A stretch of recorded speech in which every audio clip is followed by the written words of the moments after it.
Well, welcome everyone. This is the January 3rd, 2024 meeting of the City of Topeka's City Council Public Health and Safety Committee. We have 2 members here in person and 2 on Zoom.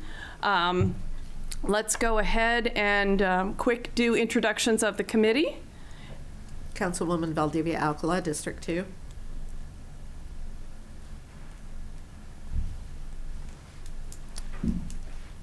Councilmember Spencer Duncan, District 8. Okay, it worked. Yay. Councilman Brett Kell, District 5. All right, thank you. And we have a good solid array of staff here. Each of you is here for a particular item, so we'll, unless people want to go and do introductions, we'll just hold that till when and if you're speaking with us. All right, and I'm Karen Hiller, I'm the chair, and I represent District 1. With that, we have some November 15th minutes to approve on our agenda. Move to approve. Motion to approve? Second. Second. Any comments, corrections, additions? All right, with that, all in favor say aye. Aye. Aye. Oh, maybe I'll just have you raise your hands next time, but Brett, you good? He said aye. Okay, I didn't hear it. Nays, approved by consensus or by unanimously. Our action items today are on the changing our culture of property maintenance initiative. We have 3 updates and 2 action items that we're going to look at, and we'll start with the updates and have John Chardine, our lead in the property maintenance unit, give us updates on consent forms, violation notices, hardship form and process, and anything else you think we should get a refresher on. Number 1 is the consent form. The consent form itself has gone unchanged. However, policy now indicates that consent forms are not required for interior inspections. They're merely suggested.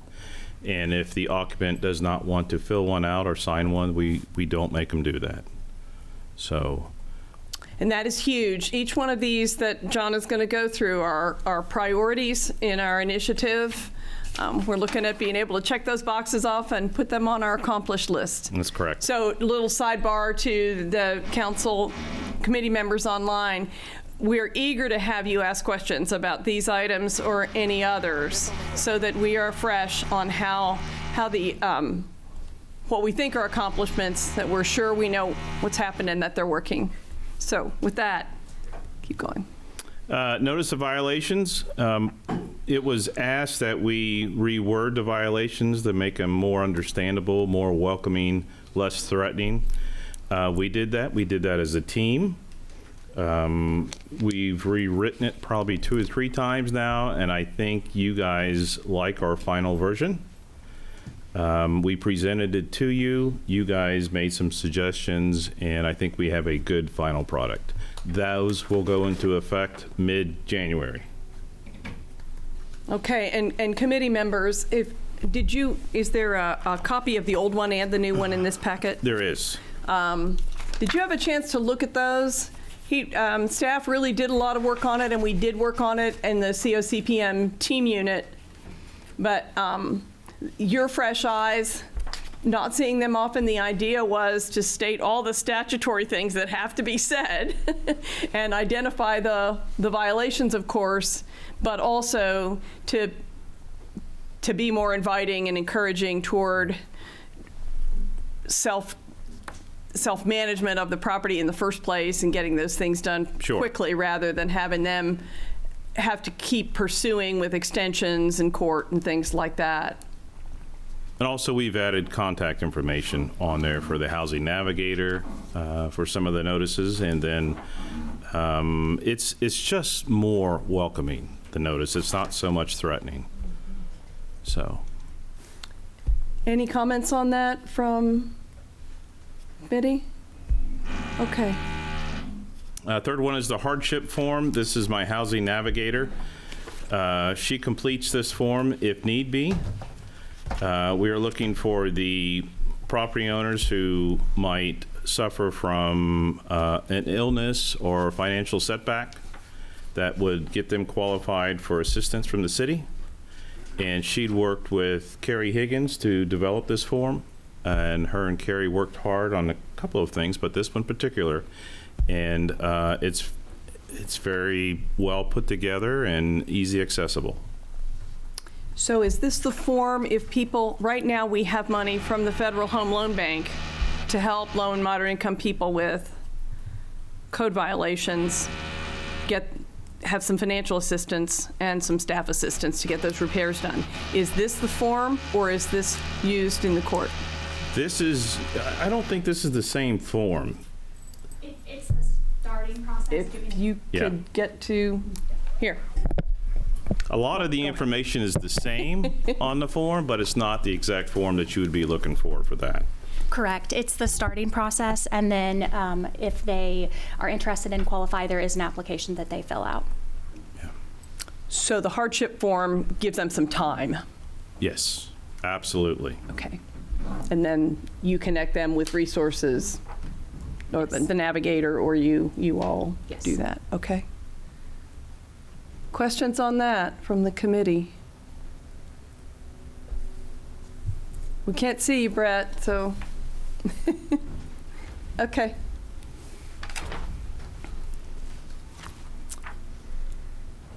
Those are the three updates. That's right. And then you want to move on to the action items, and I believe one starts with the LMI supplement.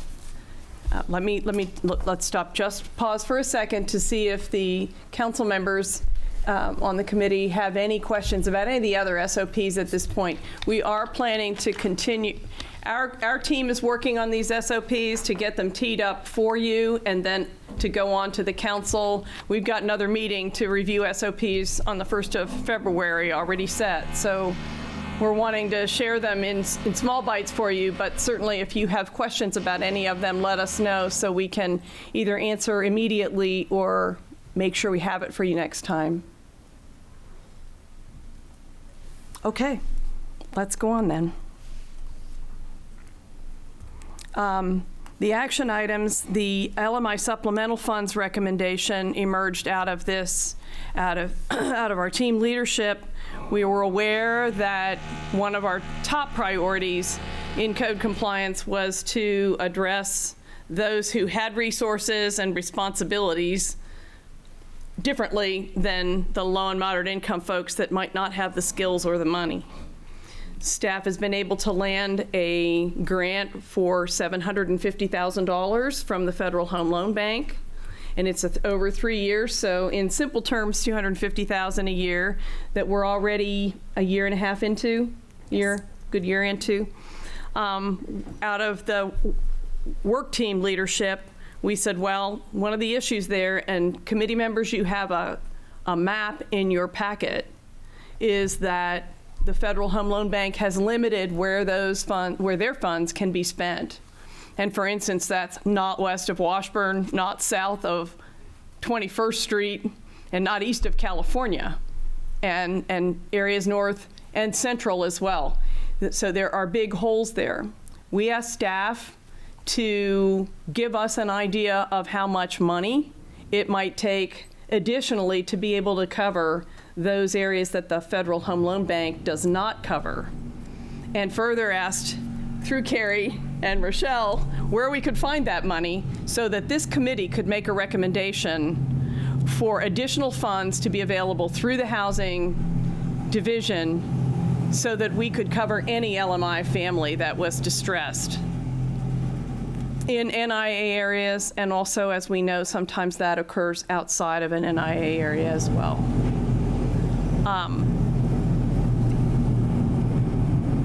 John, do you want to talk about the need for this and some of the creative ways that you've gotten people in? I'm thinking of our seniors. In the past, I've asked my inspectors to make contact with properties that suffer code violations and may have not been written up, or occupants, elderly occupants, that would not have the funding available by themselves to make repairs, and one of the requirements is to open up a case.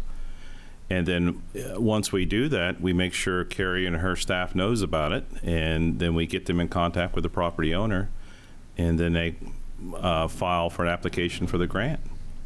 And it has helped out in the past, especially in Highcrest, when we were working Highcrest. So Carrie's staff, my staff work together on a daily basis. That is so good to hear. And one of the reasons we asked about both grants, really, or the grant that we have and the possibility, is that with us opening up doing more interior inspections this year, we're talking about a whole lot more than just paint and getting the yard cleaned up. But those are really health and safety Absolutely. issues for the occupants. So these wouldn't be available to landlords. We're just talking about property owner occupants. That's right. For these dollars. Thank you for that. And do you want to talk about the proposal? And Sure. So we looked at, with the Federal Home Loan Bank, there is that sort area that 50% of the applications have to come from. So what that means is that if we haven't hit that 50% mark and an application comes in that's outside, we have to hold until we hit that 50% mark and sort of make sure we're maintaining that throughout the year so that we're hitting the grant requirements. So some of those applicants that are not in the sort area have to wait a very long time to receive assistance. So that is one of the reasons for a pot of money that doesn't have those restrictions. It would help those individuals receive services quicker. So we looked at how many cases are we moving over from year to year that we're not able to help because of that sort area. And then we looked at the potential for an increase in code violations over the next year. And so that's how we came to the approximately 200,000 is what we were estimating we could use for the next about year and a half to finish off the 3-year cycle with the Federal Home Loan Bank grant. And also add one other major benefit with adding additional funds is we frequently see code violations where the house and an unattached garage both need fixed. And with the current grant, we are not allowed to do any repairs on the structure that's not attached. So the additional funding would allow us to do both and complete the code violation in whole. great.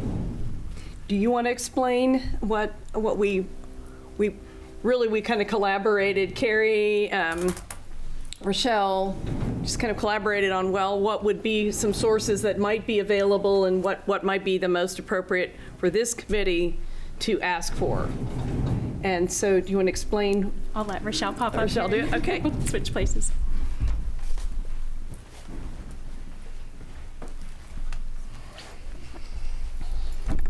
So in review of the program as this committee's presented it, this would be a candidate for our year-end 2023 surplus, as it is a one-time pot of money that's used for capital expenditure type projects. It would be transferred out of the general fund into a specified project, much like an operational CIP project that you see in your book every year. This would be the preferred way to go based on accounting guidance and to time it with the nature of the remainder of the federal home loan grant. Thank you so much. What if this committee chooses to make that recommendation to the council, which I will recommend today,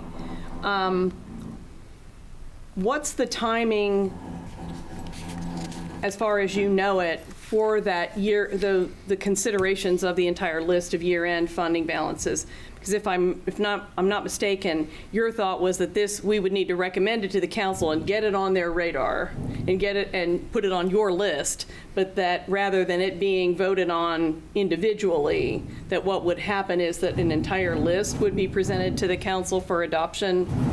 Is that correct? That is correct. So the timing would be that finance is still closing year end because we're still missing 2 months of sales tax to retro back into last year, which has a material impact on where our surplus is going to be.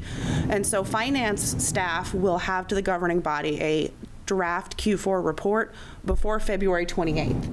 And so it's our intent on the first meeting of March to present to the governing body a list of potential uses of the 2023 surplus. So as if it's the will of the committee, this item would then be included in that list of things to choose from and appropriate the surplus to. Thank you. So, questions, you say that this is like operational CIP? Would, and this is going to be something that we're going to do during the remaining years of the 5 years of the program? Or is this 200,000 that we would want to have every year, and then would that become part of the CIP eventually? That is a very good question. And as it evolved, and we didn't even talk this through all that much, you know, we've got the consolidated plan up for discussion next week on our agenda and for a vote sometime in February. There's a meeting about dreams, just to discuss how it's gone and where people, you know, people want to do any tweaking to that on the 17th of January. And we're moving forward with, we'll have a new city manager by budget time, probably, and so on. So with the fact that we are expecting year-end money this year, and we can spend that $200,000 in 2024, my thought is that that's a one-time ask, but that we do all keep it in mind in terms of if we're going to need that every year, working it into future year budgets for consolidated plan or otherwise. It would be a one-time ask. This time. When it is presented to the governing body. Yes. But we're keeping in pocket the possibility that we may have to return or make it like maybe 3 years in the future. I would think so. Something of that. Yes, and part of that would be some sort of estimation of how long, you know, our Changing Our Culture initiative is a 5-year initiative. So, and one of the priorities was not only to get those interiors inspected, but to help LMI people actually get their house fixed, not just get written up. So certainly looking another 2 years, but it's on the committee agenda so we can talk through it. My thought was one time, 200,000. The staff has done a really good job with the Federal Home Loan Bank money, and that's their estimate, so we could see how it goes. And I know that everybody is starting to really understand how important the documentation, the tracking of how, you know, dollars and programs and pilot projects are. And I'm thinking, you know, with this 200,000 that we will be asking the governing body for, how important it's going to be then to show those results to them. I mean, as much as you can at a council meeting, but highlight them here, but then really be on point with how much of a difference that 200,000 was able to make in these parts that are not covered. And am I missing it here, where it shows with that 200,000 how much was projected, how many more houses might be able to be helped? Did we have that projection? Did you have a number? Okay. She's the projection queen. She came up with the numbers, so we're letting her. We average about 20,000 per household that applies. That's the cost that is usually needed to fix the code violations. Sometimes it's a little bit more, and we do go over sometimes. So that's what we were looking at. So it would be roughly 10 additional households. And I will say it may be slightly different if we are able to use some of this funding in conjunction with the other grant to like do a garage that's not attached repair. So then, in those kinds of situations, more than likely it wouldn't be the full 20,000, and we'd be able to stretch that budget a little further. Okay. So can we back up a little bit and just talk about the 750,000? So it breaks up to what, 225 or is it 250 a year. 250 Roughly. a year. Yep. So you get help, or you get requests for help outside of this zone, the Federal Home Loan Bank zone. Yes. So you set those aside, and they know that they're being set aside because they don't meet that criteria, that zone area, right? We send something to them. We do let them know they're essentially on a wait list. Okay. We help as many as we can when we first get them. Uh-huh. We just have to make sure that we are matching that 50% requirement as we go, so we don't we would put them on a wait list. If we have too many, that it would put us in jeopardy. Okay. Does that make and- sense? Yes, Yeah. and just to go over again, the 50%, you have to meet the 50% of this zone group. Once you meet that 50%, then you can utilize Applications from any area. from any area. And we do both kind of at the same time. We just watch to make sure our percentages stay pretty consistent with that 50-50. Okay. And you're able to, and that's been consistent over how many years you've gotten this? Isn't this the second round? Yes, it is the second round. Okay. Yeah, so you have track record with them anyway. They're Yes. Yeah. pretty challenging too. That's a big chunk. I mean, I know it's needed, but 20,000 a pop, I mean, I understand because you're looking at a number of violations, especially if you have that garage Right. that also needs help as well. Another consideration for future would be, we now have the city grant writer position refilled, and you all are looking at having one that's just doing housing stuff, right? Or somebody is. I believe the grant writer will be working with us, with our division. So similar to the Federal Home Loan Bank grant, the city is doing, in my opinion, a good job of starting to gear up to get other people's money in here as well. And so if there's an opportunity on a matching basis or a fully funded basis to get that 200,000 so we're ready to go and we know we've got it when the year starts this year, but look for other sources to bring that to the table too is another option for us to be working on this year. Okay, thank you. Questions, comments? Spencer? Just a quick question. You mentioned grant writer. Do we have a grant writer yet? Musical chairs, just a sec. Yes, sir, we do. Our grant writer started with us late last year. Her name is April. And so we are doing our best to get her onboarded and integrated in the city so that finance is poised to assist our departments when they come up with these grant requests or grant needs. Okay, great. Yeah, I didn't know that position had been filled, so that's good to hear. Thank you. I just have one Go ahead. more question about that. Is she experienced? Yes, she has managed a $4 million federal Medicare grant in previous life experience. Okay. So she has both experience in writing grants as well as the back end compliance and maintenance. Okay, and I'm sure we all want to treat her wonderfully. Yes, ma'am. There you go. Okay, thank you. So again, priming the pump to get things going this year as we hopefully ramp up the number and the type of inspections, reduce the amount of time that it takes you all and our homeowners and the property owners to get done.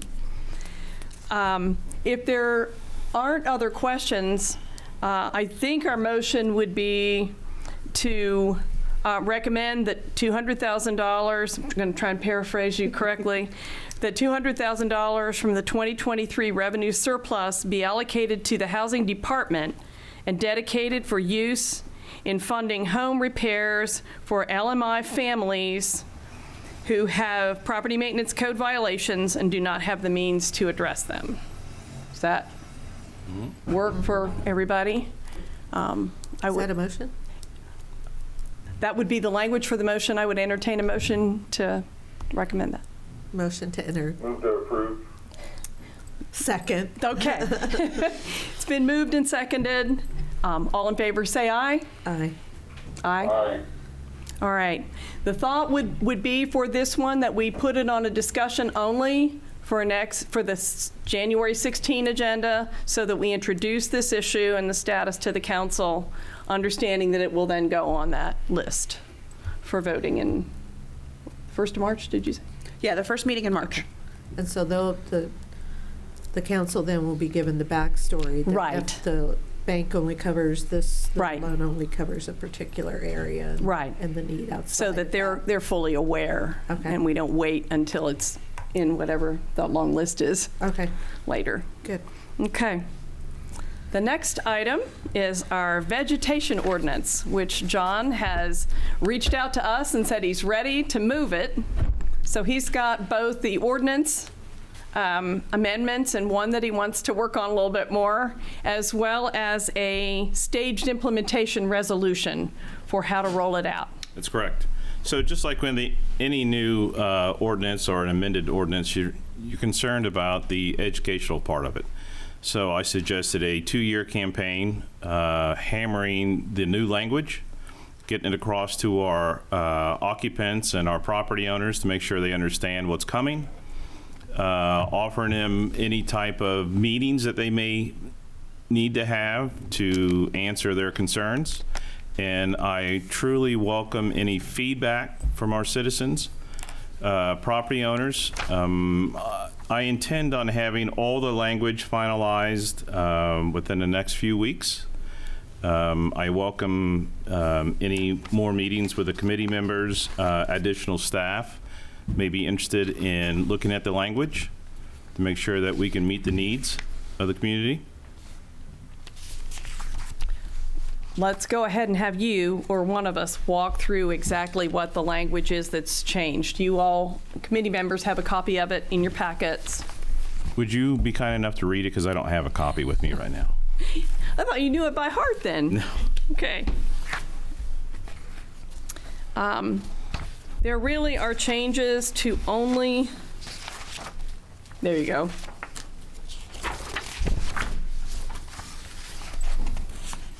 You want to go ahead and do it?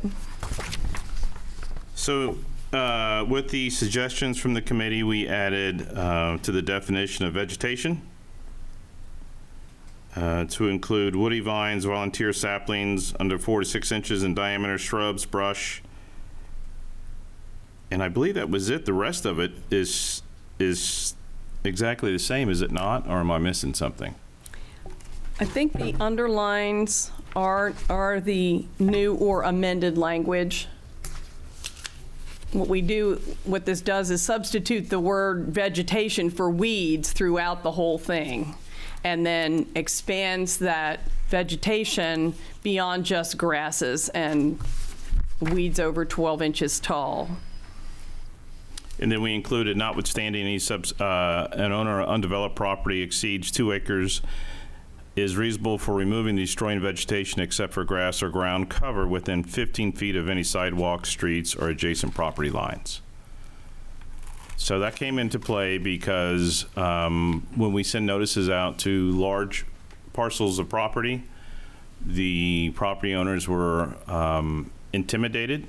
They thought they had to maintain the complete piece of property. And what we are really interested in is the health and safety concerns of the neighbors. And so we asked them to cut 15 feet from any property line, sidewalks, and walkways and roadways.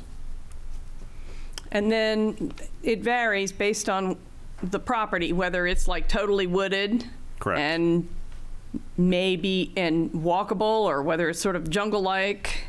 Correct. Talk a little bit about how you've used discretion then in terms of what happens with those owners otherwise. So we encourage our owners, after receiving the notice, to reach out to the inspector to find out how the inspector is determining what needs to be cut, how often it needs to be cut, what their responsibility is on their behalf. In the past, we have not been receiving comments from the property owners, and they just ignore the notice altogether. And that is something that we don't encourage. And so our inspectors, based upon their knowledge and work in the area, use discretion on how much of the property must be cut. It's a health and safety concern, so naturally, if we have a occupied parcel with a house on it, we're going to ask that gets cut.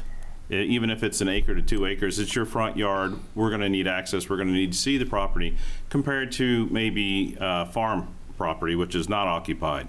We're going to ask that's cut 15 feet from the roadway, sidewalk, so you have safe passage for pedestrians and vehicles. So there is a difference. Okay. We've got 2 hands on the screen. Brett, Councilman Kell. Yeah, my thing I'd like to see is maybe like the report from the fire department on how many times they have to go out to certain properties and put out grass fires. This has happened in my district at the old trailer park that's right next to the trail, in between the trail and the railroad track. I recently had to call in a fire the other day, and it seems like if we're allowing for too much growth on some of these properties, it's maybe causing our fire department to have to go out too many times to maintain grass fires that are started, which way they're started, but I know that property's caught fire several times in the last year, and our fire department has had to go out and put out these grass fires. So if it was cut shorter, these may not be happening. So I just know maybe need to look at from the fire side of things on what we're going to do on some of these open properties, like the one I'm talking about at 37th next to the trail and the track. Councilman, are we talking about the abandoned trailer park? So it's not abandoned. They own it, they maintain it, but yes, that one there, just on the north side of 37th there. Yeah, the family that owned that, I think it's the daughter who's trying to maintain that property right now. She has reached out to me and told me she has concerns with the property. She's having issues maintaining the securement of the property. I think we're having a homeless issue starting to occupy the property. If not, they've been occupying it. And I think that's where the fires are coming from. But I understand your concern, and that is on our radar to address that. And the thing is she's securing the property, but then the fire department is having to go in and move the barriers to get in to put out fires, just like they had to do the other day, because I parked right across the street, that old gas station that was right there on 37th. Right. And let's go monitor the fire to make sure it wasn't getting out of hand, because I stepped back from about 50 feet or so and monitored it, but there was nothing around it. There was no structures around it or anything like that. Yes, they do have a dumping problem. That's another issue that a woman is running into, because I've been in communication with her several times, and I try to keep an eye on the property myself since it's in my district. But I just don't want to see where we're cutting back 15 feet, allowing more growth of other things, and then that's just keeping our fire departments busy all the time with a passerby flicking a cigarette out, a unsheltered person setting a campfire, someone dumping stuff and just setting it on fire so there's no evidence, whatever it may be. But it's just one of those things of that was just in the middle of the open field, nothing was around it. So I'm not sure any cause of the fire could have been there. Smoke could have started intentionally or unintentionally, but I feel that property has the fire department out probably easily 5 times in the last year.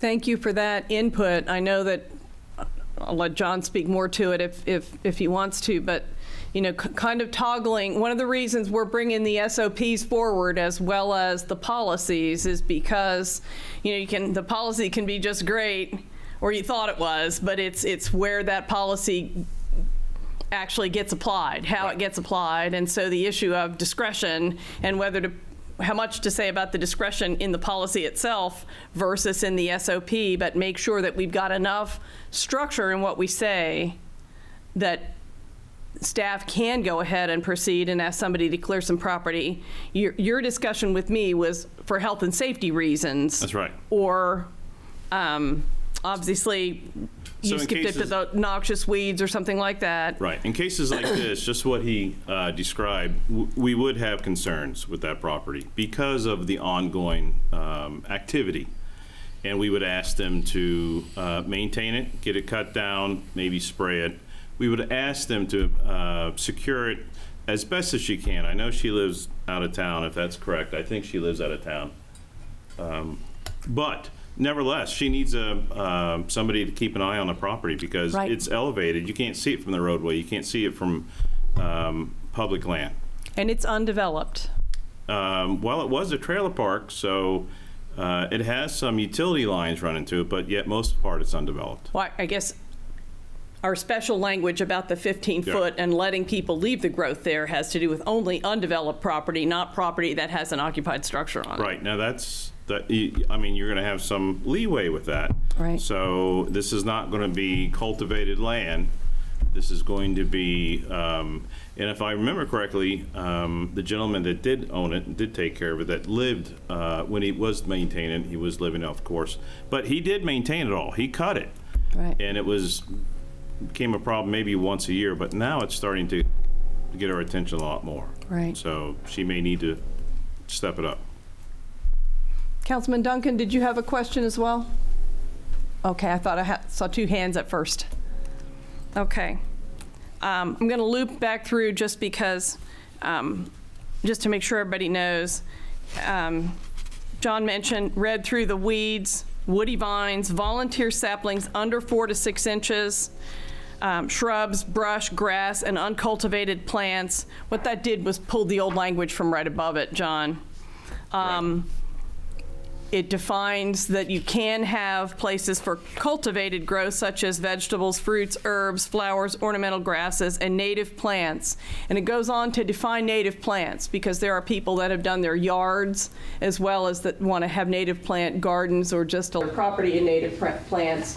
It does say those can't be noxious weeds, which of course the state identifies. And then we get to that undeveloped property and just trying to let people go ahead and let the property go, but have the border mowed. Your thought about 15 feet, we've gone back and forth from 4 feet to 30 feet on this issue. Tell us about the 15 feet. So in the past, we've had concerns about pedestrian traffic, overgrowth blocking vehicular traffic, the angle of on-site. So we've had issues with that. We've had these folks convinced that work with us. We're not asking you to mow your complete 2, 3, 4, 5 acres. We need safe passage. So they met us halfway for the most part. If they didn't, we would, and they would be all right with it. Of course, they would have no choice, but they would be all right with it. So I think this has some good wording to it. I would be interested in entertaining maybe 1 or 2 more meetings with the committee with some additional staff input, Okay. and I think we'll have it submitted But you were saying you've been sort of testing this 15-foot for a couple of years. for a couple of years, so. And you we've know. given positive feedback, and that's exactly what we're looking for. Okay, Yeah. it's good, because we kind of were talking about it in committee and with legal without knowing what your conversations were or your experience, and so that's just really good to know.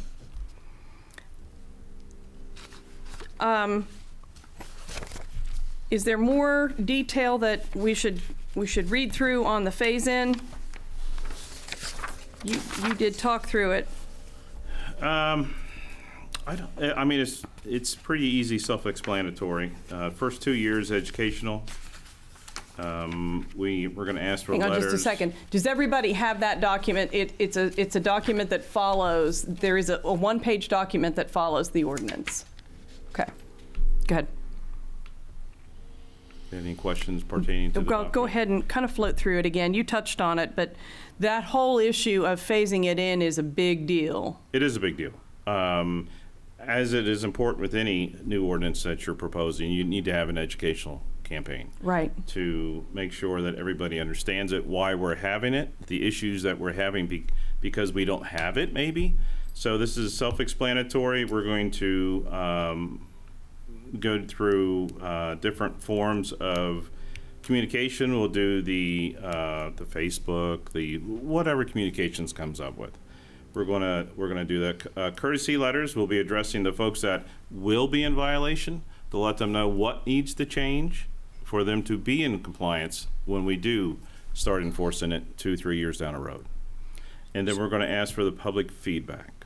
So what are the courtesy letters going to say? Are they going to have deadlines in them, or what's your vision? What they're going to say is that something to the effect that the city of Topeka is adopting new language, the weed and grass ordinance, and that come a certain time frame, we haven't decided yet, staff hasn't, this will be in violation. It's going to cost you a good sum of money to bring it into compliance. This is your time to start. So come that time frame, you will be in compliance. If you need any assistance, please reach out. We'll come by and visit. Now, in year 2, you were planning to ramp it up just a little bit. So That's what's right. year 2 look like? So year 2 will be more of a health and safety concern. So any property that Any property that's in violation of any doors, windows that the fire department, and police department need to gain access to, if it's being blocked by overgrowth, that's going to be addressed. And I expect the property owners to abide by my request. The properties that we found, maybe low 1% or in violation that are occupied. Other properties have been abandoned and not being taken care of, so they're on our vacant registry list. So on our list that we're, on our page that we're looking at, is that what you mean by public access points? That's correct. Okay, so what that means is not driveways, that means ways that you can get inside a structure. That's correct. Okay. And then year 3, you've taken public feedback year 1, public feedback year 2, you've done education year 1, education year 2, lots of Loss of exposure. conversation. So what happens year 3? Full enforcement. Okay. So I fully anticipate the public to respond the first 2 years and bring it into compliance. This is going to be a low percentage that isn't. There's no reason for them not to, except for funding, if they don't have the funds. I'm going to surprise you maybe with a question that we didn't get to in these other ones. So do you feel then that this phase-in that you're proposing, that people really will take care of it? So when we first talked a bit about this, we imagined that we might need to organize a campaign of volunteers that would help people knock their fences, get the stuff off the property, get it off the fence, cut down the trees, all that sort of thing.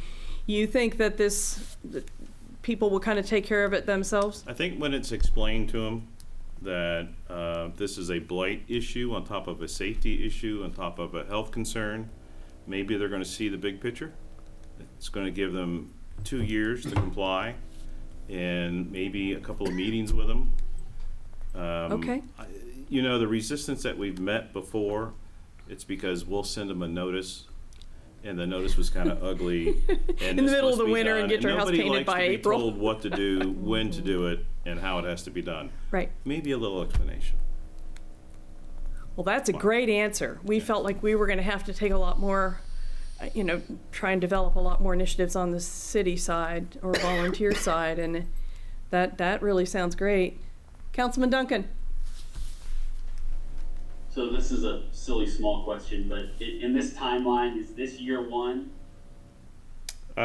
This would be your, Or is it once you get approval, the clock starts? I don't know that I have a preference of Yeah. more curiosity. Well, I would say this would be year 1 because we're going to get the ordinance passed. the idea was 2024 would be year 1, and so again, time frame for this was to get it worked here. If it was totally ready, fine.